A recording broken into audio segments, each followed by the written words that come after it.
August 15 అనగానే గుర్తొచ్చేది స్వాతంత్ర దినోత్సవం. అలాంటి స్వాతంత్ర దినోత్సవం ఎందరో మహానుభావులు ప్రాణాలు అర్పించి మన దేశానికి స్వేచ్ఛావాయువును ఇచ్చారు. అలాంటి వారిని స్మరించుకుంటూ వారి అడుగుజాడల్లో నడుచుకుంటూ మన దేశాన్ని కాపాడుకోవాల్సిన బాధ్యత మనపై ఉందని తెలియజేస్తూ 78వ స్వాతంత్ర దినోత్సవం శుభాకాంక్షలు తెలియజేసిన గంధం గ్రూప్స్ ఆఫ్ అధినేత గంధం నందగోపాలరావు కుమార్తె గంధం సునీత.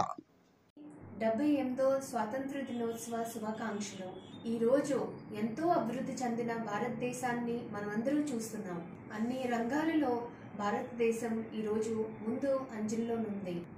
మన రాష్ట్రం నుంచి పివి సింధు మరియు మన విశాఖపట్నం నుంచి జ్యోతి ఎర్రాజీ ఒలింపిక్స్లో పాల్గొనడం చాలా గర్వకారణంగా ఉంది. మన ఆంధ్ర రుచులు ఒలింపిక్ స్నాక్స్గా దేశ విదేశాల్లోకి వెళ్ళడం ఎంతో ఆనందం. ప్రపంచం అంతా ఈరోజు భారతదేశాన్ని ఒక శక్తివంతంగా చూస్తుంది. ఇప్పటికీ మన దేశం వర్ధిల్లాలి. ఇంత గొప్ప వేడుకల్లో మన అందరూ పాత్రధారులం.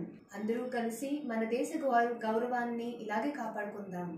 మరో ఒకసారి మీ అందరికీ గంధం యాగ్రో తరఫున స్వాతంత్ర దినోత్సవం శుభాకాంక్షలు. జై హింద్.